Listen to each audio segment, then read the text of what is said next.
Hi, my name's Kip, and I was the creative trainer for the very first Snapshots project. Now, the idea of Snapshots is to take a group of academic researchers and guide and mentor them to produce an exhibition photograph that creatively communicates their research. Now, we all take pictures on our smartphones these days, but how do you go beyond taking a photograph of something literal to making an image that has meaning and communicates something more complex and nuanced?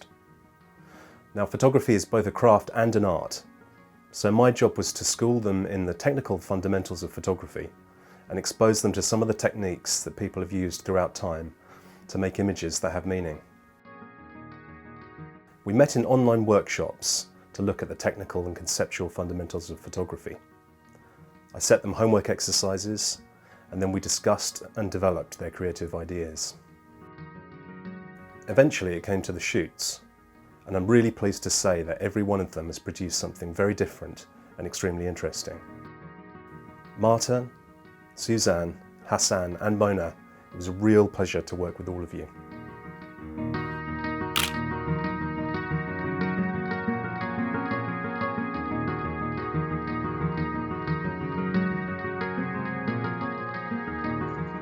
My name is Marta Manzanaresh. I'm a historian at the University of Cambridge. In my research, I look at the different ways in which women were connected to sugar and sweetness in the early modern period. The Sweets Girl picture is inspired by an early modern engraving, which represents a woman literally made of sweets. And I think that this image clearly shows the relationship between femininity, sweetness, and the making of sweets that existed in the past and continues until now. Basically, the skirt of the dress is a wedding petticoat in which I glue with huge amounts of glue, some sweets, and also I used a hot melt glue gun. I tried to choose sweets that already existed in the 17th century, such as tea biscuits, sponge fingers, marshmallow, and some confits as well. The creative process was quite challenging, but the whole experience was really fun at the end. I found myself working away from writing and reading books and doing instead some craft work. And I think that helped me a lot to think about my research in a different way, especially considering new ways of communicating this work to general audiences and make them reflect not only how our eating and cooking practices have changed over time, but also how our food choices are strongly determined by gender roles and social stereotypes, both in the past and at the present.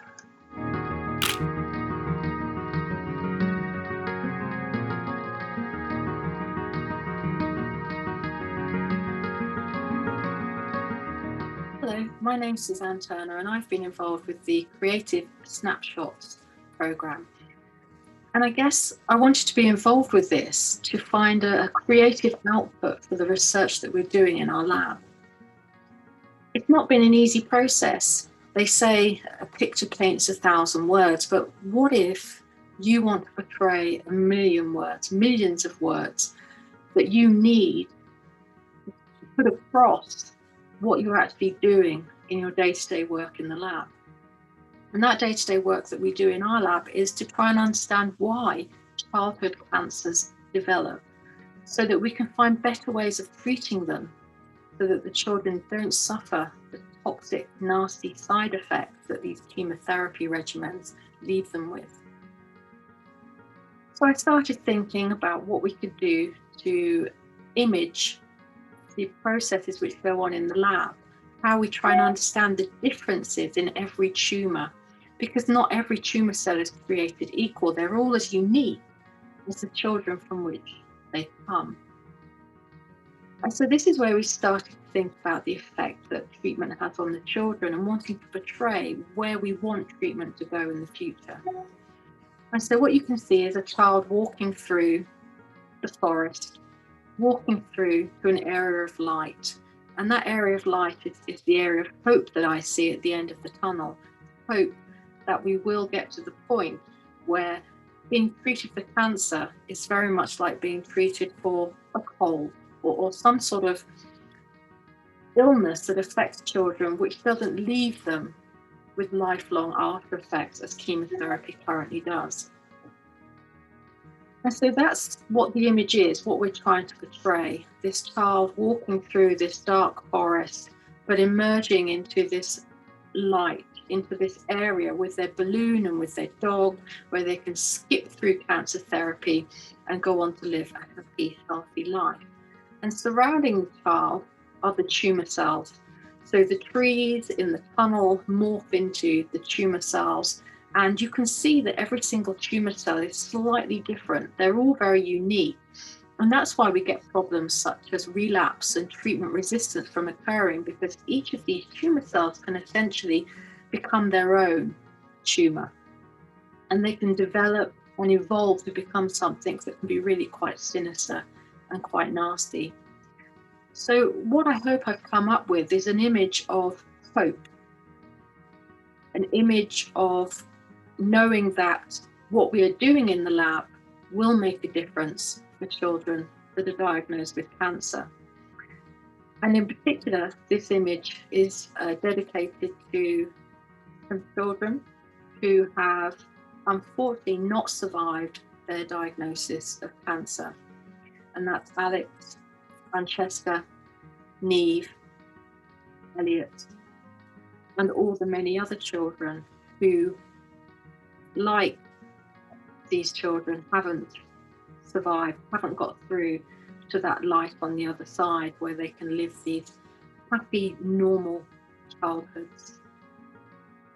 So this has really been a journey for me, a journey from knowing what I do in the lab and making me really think about what I want to achieve with the experiments that we do. I hope you enjoy the image. Thank you.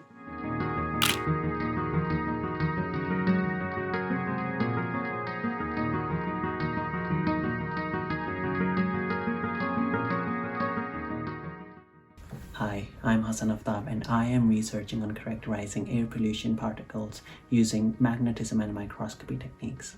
The photograph you're looking at is trying to portray the complex relationship we as humans have with the air we breathe in. You can see that there's a person who stands insignificantly smaller compared to these emissions which we have created. The chimneys are representative of the industrial emissions we have created, and this is a problem, this is a crisis we are in right now. The photograph, the way I came across this idea was that I always wanted to have to show how the humans are exposed to the invisible killer, in this case these invisible ultrafine particles, something we can't see with the naked eye. And I've scouted, certain places, looked what goes well, whether I can have something with the traffic, something which is very industrial, and this particular place was suggested to me by Chris, and we went there, and right away I knew that this is something which can become a very powerful photograph. We had someone who was, very happy to be photographed, and I knew that how I want to show that how in the bigger scheme of this anthropogenic pollution, the bigger scheme of this crisis, we stand helpless but also hopeful that there is something we can do about it. And this is a project which I really enjoyed throughout. There are a lot of things I've learned from it, and I, as an amateur photographer, the workshops really helped me a lot, and I think communicating science through art is something very powerful, visual, and can say a lot of things without saying it directly.